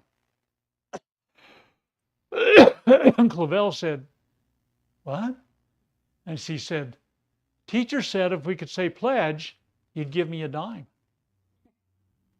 Oh. So he gets his dime out and hands it to her. And he says, well, what does it mean? And she said, teacher said if we could say it, you'd give us a dime. She didn't tell us we had to say what it meant. Okay. So that's what got Clavell thinking. Oh, Tamara's reminding me I need to drink more. So anyway. My voice does get tired after a while. Okay, so in a matter of a very short time, I don't know if he made any changes, modification, edits, whatever you want to call it, to this story. He called it the children's story, but it's not just for children. And so James Clavell, the children's story, highly recommended. In fact, I recommend everybody go out and buy this. I don't have any extra copies. I've sent all my last ones out. Oh, you have one. It's on the net. Okay. His daughter, by the way, Clavell's daughter, probably the same one that said pledge allegiance to the flag of the United States, she was in a little movie that was made of it. And you can find it. And I think the movie poorly depicts what you can think through in your mind in this story. But his daughter was in that movie. So I recommend you buy it. So if anybody wonders, this is a commercial. I have no financial interest in this. In fact, I've given the people that wrote this or published it a lot of money over the years because, like I said, I first got this in 1963, not this exact book. This is one of my kids' books. My book is packed up right now. So it's not as dog-eared as you might imagine it should be. But go buy it. It's worth the purchase price. I think this one cost me $6.50. I don't know what they're at now. In Canada, it was $9.99. At any rate, it all occurs in a second grade class. It happens in 20 minutes, well, 25 actually, if you listen carefully from the clock in the beginning and the clock at the end. And during that 25 minutes, the new teacher, the teachers from them that conquered this nation, and it's a re-education beginning for second graders, okay? And in that 25 minutes, she unseats the values, attitudes, and belief that these kids have been taught all their lives. Of course, they're only 7 years old, for crying out loud. And the kids are beguiled by the beauty and the youth and the enthusiasm and the love and everything else that this new teacher presents to them. And in so doing, the new teacher sees the victory that will be won over the entire nation through an education system. Well, why do I use this book today? I could have used it any other time. We could have done it before we even started studying the Constitution. But the problem is that our belief systems are shaped by our educational systems. And if the educational system is teaching falsehood or tangential principles that will ultimately destroy our liberty, we need to be aware of that and fight against it. And recognize that we don't have to be conquered by a foreign power, like my friend Dow and his family were. And their little brother was lucky he got killed a few years before that. You know, this 1975 is when Saigon fell. He was killed 7 years before that. And his family thought he was lucky. Okay, so lest we fall into that circumstance, I was going to read this to you, and then you go out and obtain it and read it, think about it, because there's so much. I hope I can read it without commentary. Because I go, did you get that? Did you hear what they just said? I mean, I have a tendency to want to do that. But I'm going to try and forego that principle. And I think we'll be done in 25 minutes, if that's okay with you, Enoch. Even if it's not, we're going to ignore what he's saying. He's too good a friend to come up and stop me. Anyway, okay, here's the beginning of it. The teacher was afraid, and the children were afraid, all except Johnny. He watched the classroom door with hate. He felt the hatred deep within his stomach. It gave him strength. It was 2 minutes to 9. The teacher glanced numbly from the door and stared at the flag which stood in the corner of the room, but she couldn't see the flag today.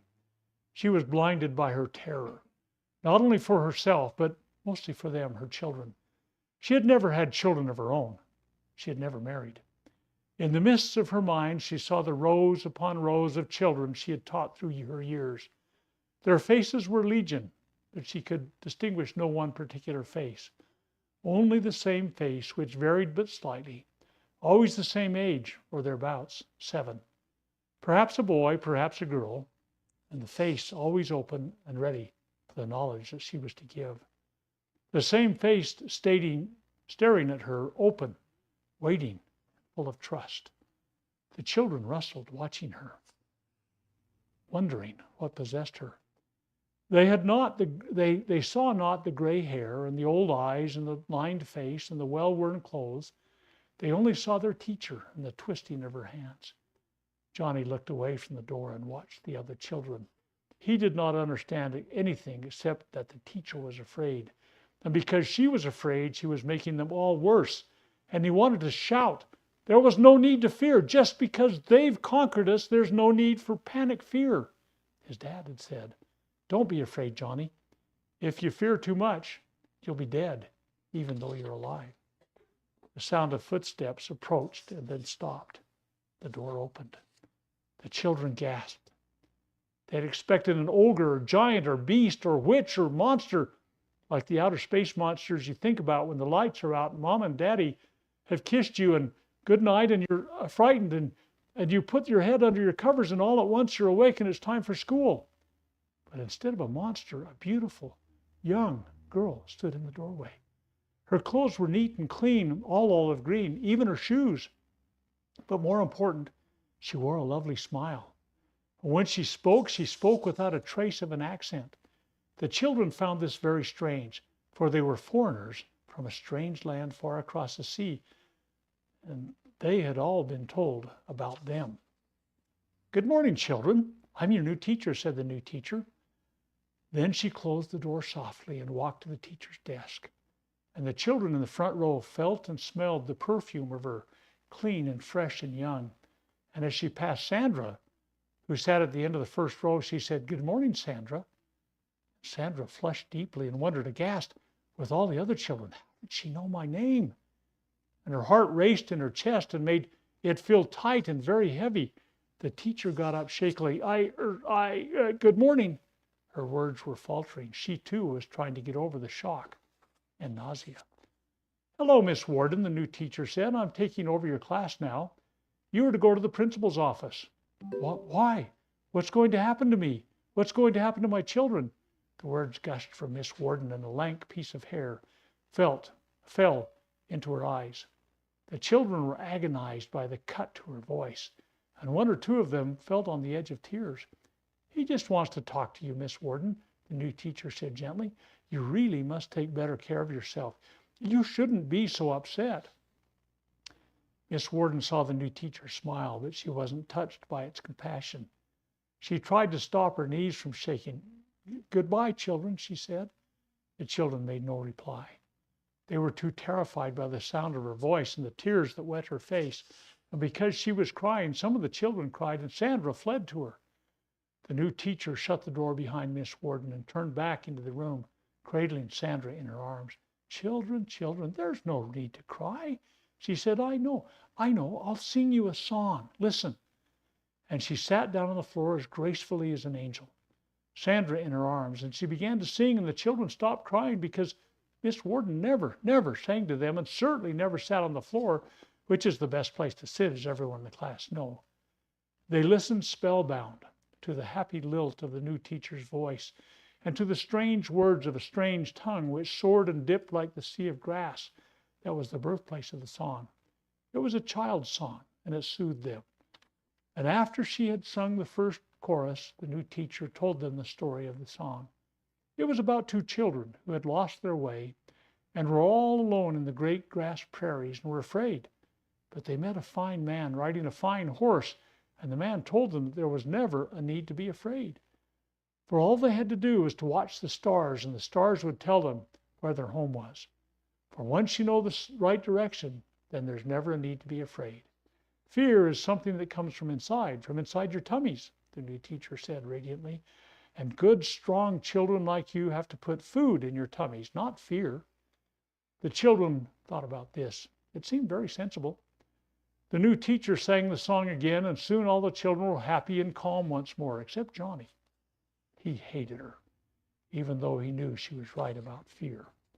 "Now," said the new teacher, "what shall we do? I know. We'll play a game. I'll try and guess your names." The children, wide-eyed, shifted in their seats. Miss Warden never did this, and often she called a child by another's name.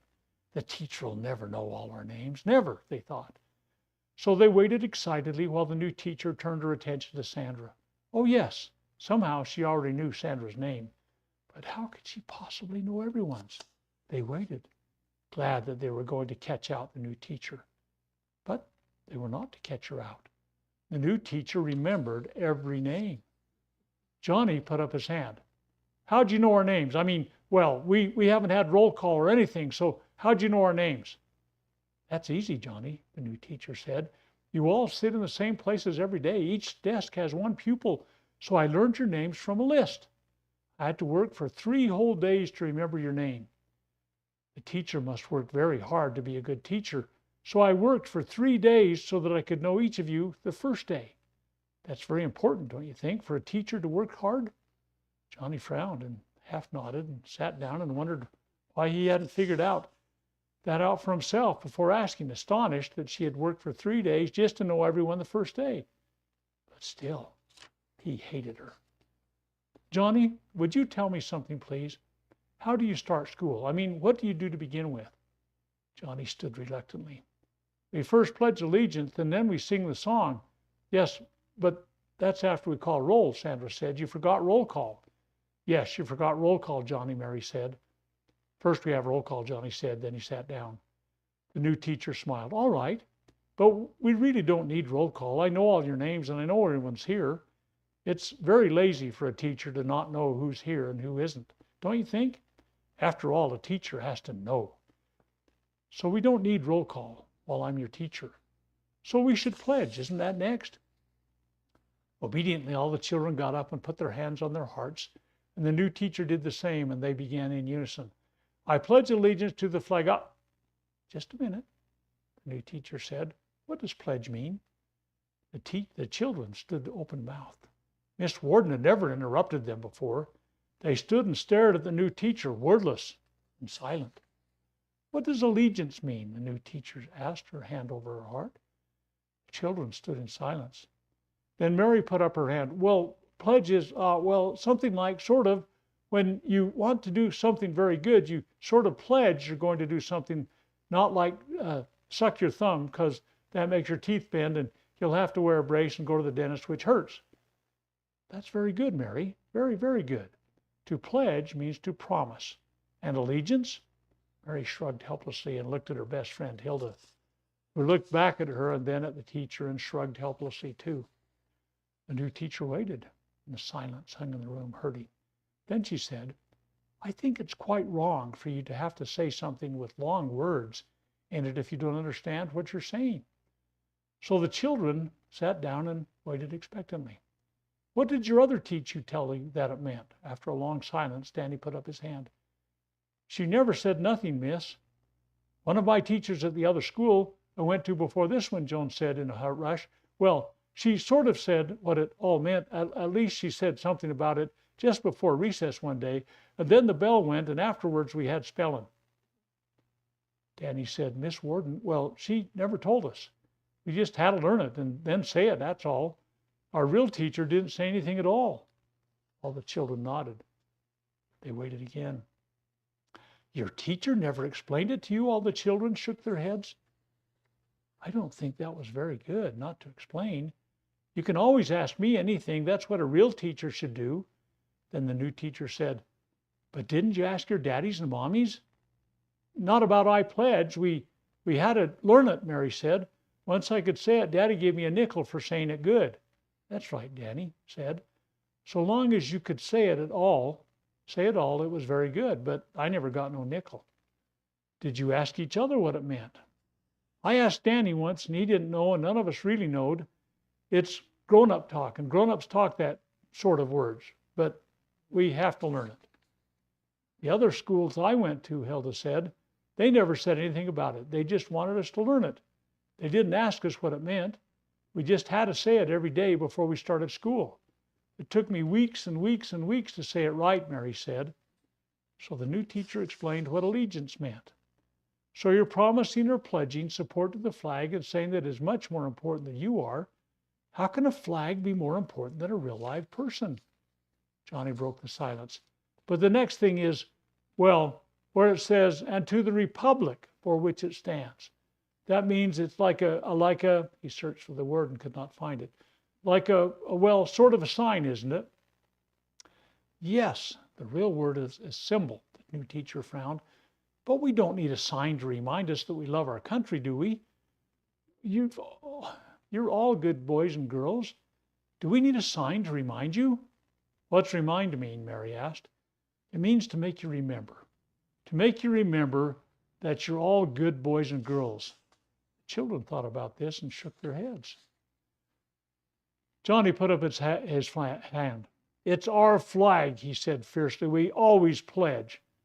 Yes, the new teacher said. It is a very pretty one. She looked at it a moment, then said, I wished I could have a piece of it. If it's so important, I think we should all have a piece of it, don't you? I have a little one at home, Mary said. I could bring it tomorrow. Thank you, dear. Thank you, Mary, dear. But I just want a little piece of this one because it's our own special classroom one. Then Danny said, if we had some scissors, we could cut a little piece off. I have some scissors at home, Mary said.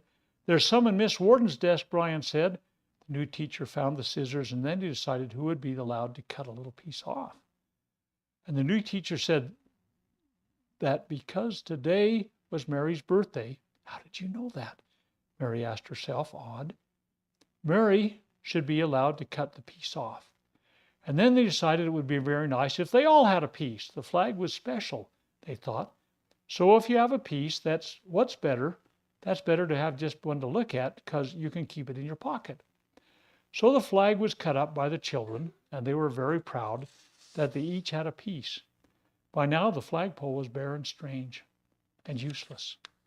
The children pondered what to do with it, and the idea that pleased them most was to push it out of the window. They watched excitedly as the new teacher opened the window and allowed them to throw it onto the playground. They shrieked with excitement as they saw it bounce on the ground and lie there. They began to love this new strange teacher. When they were all back in their seats, the new teacher said, well, before we start our lessons, perhaps there are some questions you want me to answer. Ask me anything you like. It's only fair, isn't it, if I ask you questions? Mary said after a silence, we never get to ask our real teacher any questions. You can always ask me anything. That's the fair way, the new way. Try me. What's your name? Danny asked. She told them her name, and it sounded pretty. Mary put up her hand. Why do you wear those clothes? Well, it's like a sort of nurse's uniform nurses wear. We think that teachers should always dress the same. Then you always know a teacher. It's nice and light and easy to iron. Do you like the color? Oh, yes, Mary said. You've got green eyes, too. If you like, children, as a very special surprise, you can all have this sort of uniform. Then you won't have to worry about what you have to wear to school every day, and you'll all be exactly the same. The children twisted excitedly in their seats. Mary said, but it'll cost a lot of money, and Mama won't want to spend the money because we have to buy food, and food is expensive. Well, it sort of costs a lot of money. They will be given to you as a present. There's no need to worry about money. Johnny said, I don't want to be dressed like that. You don't have to accept a present, Johnny. Just because the other children want to wear new clothes, you don't have to, the new teacher said. Johnny slunk back in his chair. I'm never going to wear their clothes, he said to himself. I don't care if I'm going to look different from Danny and Tom and Fred. Then Mary asked, why was our teacher crying? I suppose she was just tired and needed a rest. She's going to have a long rest. She smiled at them. We think teachers should be young. I'm 19. Is the war over now? Danny asked. Yes, Danny, isn't that wonderful? Now all your daddies will be home soon. Did we win or lose? Mary asked. We, that's you and I, and all of us, we won. Oh, the children sat back happily. Then Johnny's hatred burst. Where's my dad? What have you done to my dad? Where's my dad? The new teacher got up from her desk and her seat and walked the length of the room. The children's eyes followed her. Johnny stood, knees of jelly. She sat down on his seat, put her hands on his shoulders. His shoulders were shaking like his knees. He's going to a school. Some grown-ups have to go to school as well as children. But they took him away and he didn't want to go. Johnny felt the tears close and he fought them back. The new teacher touched him gently and he smelled the youth and cleanness of her. And it was not the smell of of home, which was sour and just a little dirty. He's no different from all of you. You sometimes don't want to go to school. With grown-ups, it's the same, just the same as children. Would you like to visit him? He has a holiday in a few days. Mama said that Dad's gone away forever. Johnny stared at her incredulously. He has a holiday? The new teacher laughed. She's wrong, Johnny. After all, everyone who goes to school has holidays. That's fair, isn't it? The children shifted and rustled and watched, and Johnny said, I can see him? Of course, your daddy just has to go back to school a little. He had some strange thoughts. He wanted other grown-ups to believe them. It's not right to want others to believe wrong thoughts, is it? Well, no, I suppose not, but my dad never thought nothing bad. Of course, Johnny, I said wrong thoughts, not bad thoughts. There's nothing wrong with that. But it's right to show grown-ups right thoughts when they're wrong, isn't it? Well, yes, Johnny said, but what wrong thoughts did he have? Just some grown-up thoughts that are old-fashioned. We're going to learn all about them in class. Then we can share knowledge, and I can learn from you as you will learn from me. Shall we? All right, Johnny stared at her, perplexed. My dad couldn't have been wrong, had wrong thoughts. He just couldn't. Could he? Well, perhaps sometimes when you wanted to talk about something very important to your dad, perhaps, he said, not now, Johnny, I'm busy. Or we'll talk about that tomorrow. That's a bad thought, not to give you time when it's important, isn't it? Sure, but that's what all grown-ups do. My mama says that all the time, Mary said. And the other children nodded, and they wondered if all their parents should go back to school and unlearn bad thoughts. Sit down, Johnny, and we'll start learning good things and not worry about grown-up bad thoughts. Oh, yes, she said, when she sat down in her seat again, brimming with happiness. I have a lovely surprise for you. You're all going to stay overnight with us. We'll have a lovely room and beds and lots of food, and we'll all tell stories and have such a lovely time. Oh, good, the children said. Can I stay up until 8 o'clock? Mary asked breathlessly. Well, as it's our first new day, we'll all stay up until 8:30, but only if you promise to go right to sleep afterwards. The children all promised. They were very happy. Jenny said, but first we got to say our prayers before we go to sleep. The new teacher smiled at her. Of course. Perhaps we should say a prayer now. In some schools, that's a custom too. She thought a moment and the faces watched her. Then she said, let's pray. But let's pray for something very good. What should we pray for? Bless Mama and Daddy, Danny said immediately. That's a good idea, Danny. I have one. Let's pray for candy. That's a good idea, isn't it? They all nodded happily. So, following their new teacher, they all closed their eyes and steepled their hands together, and they prayed with her for candy. The new teacher opened her eyes and looked around disappointedly. But where's our candy? God is all seen and everywhere, and if we pray, he answers our prayers. Isn't that true? I prayed for a puppy of my own lots of times, but I never got one, Danny said. Maybe we didn't pray hard enough. Maybe we should kneel down like it's done in church. So the teacher knelt, and all the children knelt, and they prayed very, very hard. But there was still no candy. Because the new teacher was disappointed, the children were very disappointed. Then she said, perhaps we're using the wrong name.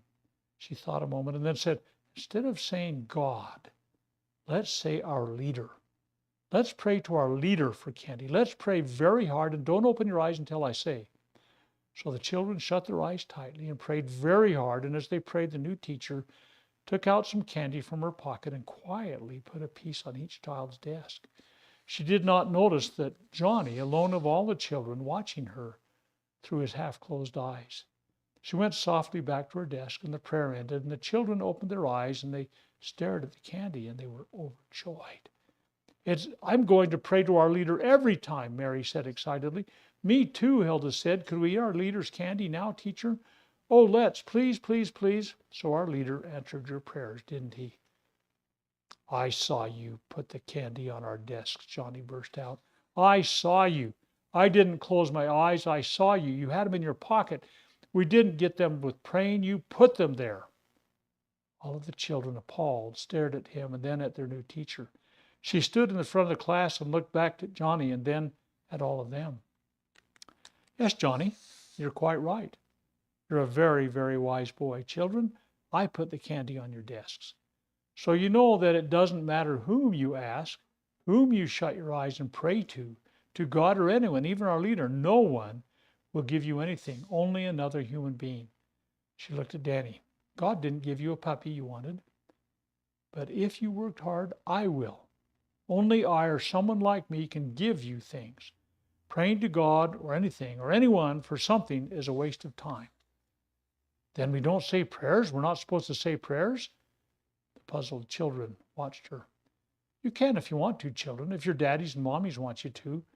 But we know, you and I, that it means nothing. It's our secret. My dad says it's wrong to have secrets from him. But he has secrets that he shares with your mommy and not with you, doesn't he? All the children nodded. Then it's not wrong for us to have a few secrets from them, is it? I like having secrets. Hilda and me, we have lots of secrets, Mary said. The new teacher said, we're going to have lots of wonderful secrets together. You can eat your candy if you want to, because Johnny was especially clever. I think we should make him monitor for the whole week, don't you? They all nodded happily and popped the candy into their mouths and chewed gloriously. Johnny was very proud as he chewed his candy. He decided that he liked his teacher very much because she told the truth, because she was right about fear, because she was right about God. He'd prayed many times for many things and never got them. And even the one time he did get the skates, he knew that his dad had heard him and had put them under his bed for his birthday and pretended he hadn't heard him. I always wondered why he didn't listen, and all the time he wasn't there, he thought. Johnny sat back contentedly, resolved to work very hard and listen and not to have wrong thoughts like Dad. The teacher waited for them to finish their candy. This was what she had been trained for. She knew that she would teach her children well and that they would grow up to be good citizens. She looked out the window at the sun over the land. It was a good land and vast, land to breathe in. But she was warmed not by the sun, but by the thought that throughout the school and throughout the land, all children, all men, and all women were being taught with the same faith, with variations of the same procedures, each according to his age, each according to his need. She glanced at her watch. It was 9:23. There's so much laden in there, growing up to be good global citizens. Oh, it didn't say global. This Bravo Sierra that we were fed constantly in our education system, the thing that cuts the guts out of what our founding fathers gave us at such great cost and has been preserved at such great cost and is being trained out of the hearts and minds of our children and grandchildren. Probably most of you don't have grandchildren, maybe some of you do. But the point of the matter is, this children's story was particularly poignant to me because of that knowledge I have with my friend's family in South Vietnam and their re-education camp that they went through.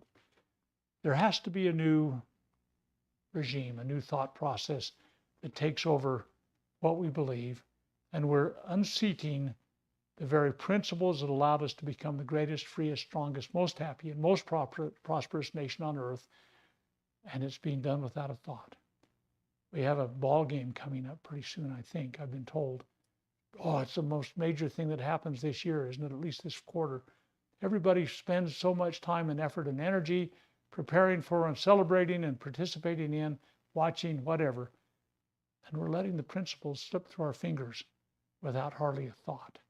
And it's a tragic travesty. And Americans someday, I hope, will wake up. I hope it's sooner than later, because there's a tipping point. And if it goes beyond that, we're going to have a real hard time reclaiming the things that are lost. So anyway, I've gone beyond what I said I would do, but I recommend thought about what we hear in this and how effectively the right teaching method can be brought about to destroy correct principles. And then it doesn't take very much to do it, particularly when you start with the youngest. And we have. It's not like you can say, I'm 45. I'm not prone to get pulled into this. Yeah, you really are. You're pretty much already there because the schools have been busily about their work indoctrinating you. So with that, Enoch, we'll turn the time back over to you, and you guys can do with as you please. It's your meeting. Thanks, Scott. Platform. Well, yeah, we're running late, so we'll just kind of wrap it up. But we kind of exciting. We had 80 people online watching tonight, so we're broadcasting to 6 different platforms. So cool. So thanks for coming in person and being our warm bodies in the audience here. And but it's nice to see that we're growing. And so for everyone listening online, please do check out. We have a few different websites with material, defendingutah.org. You can support these classes and help us expand. We also take this information to our local representatives, those that want to listen, that need information on how to do their job properly. Not too many of them. But thank you for coming, and we'll see you guys next month.